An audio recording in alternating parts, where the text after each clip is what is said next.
আমরা চাই খুব তাড়াতাড়ি যারা দায়িত্বে আছেন এই 1628টা চেয়ার যেন খুব তাড়াতাড়ি পরিবর্তন করা হয়,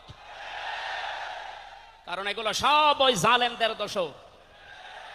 এগুলো পাল্টিয়ে বৈষম্যের শিকার হয়ে 15.5 বছর যারা ওএসডি হয়েছিলেন, যারা নিজেদের চেয়ার পর্যন্ত পৌঁছাতে পারে নাই, আমরা চাই তাদেরকে এই সমস্ত জায়গাগুলোতে দেওয়া হোক।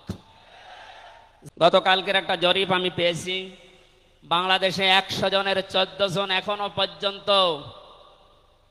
আপা আপনি ঘাবড়াবেন না আমরা নরম হয়ে যাই এ দলে আছে। 100 জনের কতজন? 100 জনের 28 জন এখনো পর্যন্ত থালা নেওয়ার জন্য খুব তাড়াতাড়ি করছে। আমি নাম নাই নিলাম।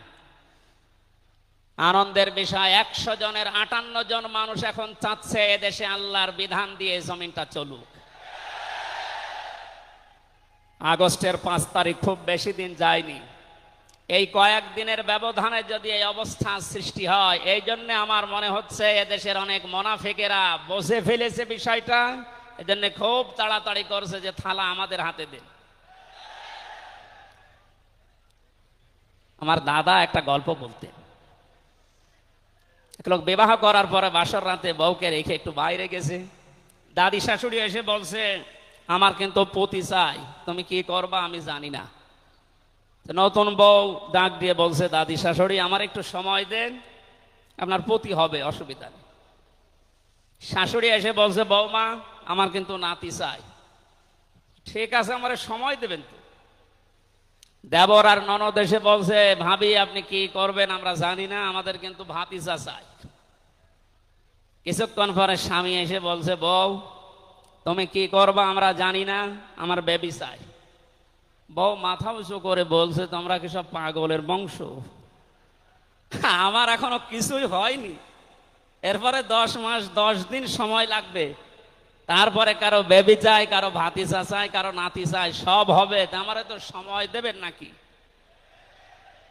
15.5 বছরে যে জঞ্জাল তৈরি হয়ে আছে 1-1.5 মাসে পরিষ্কার করা সম্ভব? আপনি কি মনে করেন? যারাই দায়িত্ব পেয়েছে ছাত্র জনতার হাত থেকে, দেশের মানুষের হাত থেকে, তাদেরকে তো একটু সময় দেবেন নাকি? কুষ্টিয়াতে বাংলাদেশ জামাতে ইসলামের শ্রদ্ধাভাজন আমির উনি সাংবাদিকদের জানিয়েছেন আমরা সম্মানজনক এবং যুক্তিপূর্ণ সময় তাদেরকে দিতে চাই, যেন দিনের ভোট আর রাতে না হয়। কথা বলেন না কেন? সুতরাং সম্মানজনক সময় নিয়ে তারা ঠিক ব্যবস্থা করবে। যারা খুব তাড়াতাড়ি করছেন তে 10 মাস 10 দিন সময় দেবেন না, এমনিতেই বেবি অনেকে ফ্লেক্সি লোড করে নিয়ে আসবে বাড়ি থেকে। সুতরাং আমরা চাচ্ছি সংস্কার যখন আরম্ভ হয়েছে, দেশে 1628টা চেয়ার আছে, এই দেশের মেন চেয়ার, এই চেয়ার না, যিনি পালিয়েছে তার চেয়ার থেকে শুরু করে এদেশের ওসি সাহেবের চেয়ার পর্যন্ত আপনি গণনা করবেন 1628টা চেয়ার হয়। আমরা চাই খুব তাড়াতাড়ি যারা দায়িত্বে আছেন এই 1628টা চেয়ার যেন খুব তাড়াতাড়ি পরিবর্তন করা হয়, কারণ এগুলো সব ওই জালেমদের দোষ। এগুলো পাল্টিয়ে বৈষম্যের শিকার হয়ে 15.5 বছর যারা ওএসডি হয়েছিলেন, যারা নিজেদের চেয়ার পর্যন্ত পৌঁছাতে পারে নাই, আমরা চাই তাদেরকে এই সমস্ত জায়গাগুলোতে দেওয়া হোক। জালেমদেরকে আল্লাহ হেদায়েত দেয় না, তার বাস্তব প্রমাণ কালকের একটা কল রেকর্ড।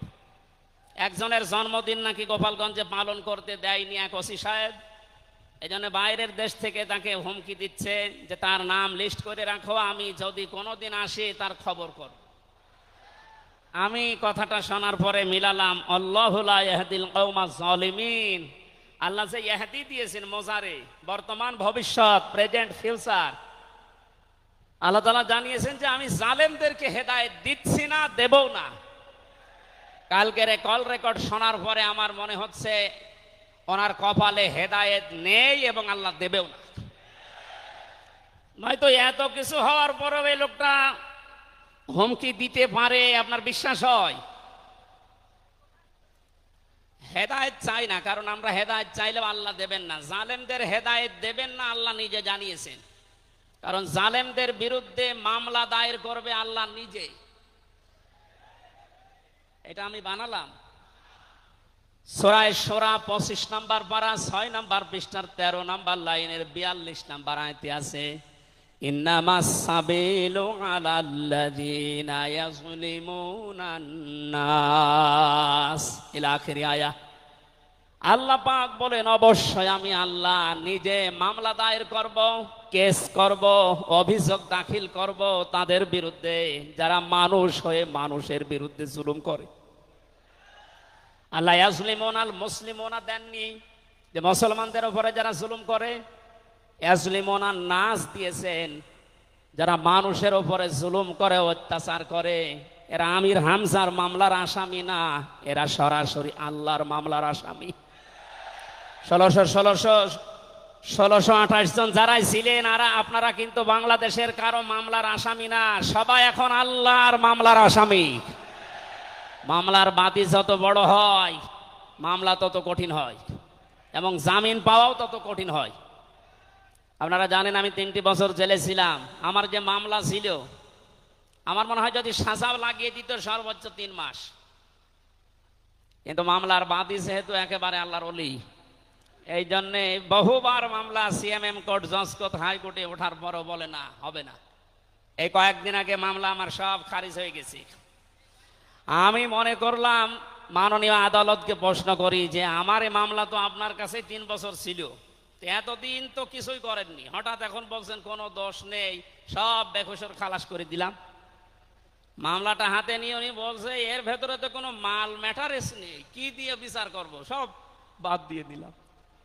তো এতদিন এই কথা বললে তো আমার 3 বছর জেলে থাকা লাগে না। উনি এইটাই বলতো যে হুজুর আমার হাত বাঁধা ছিল।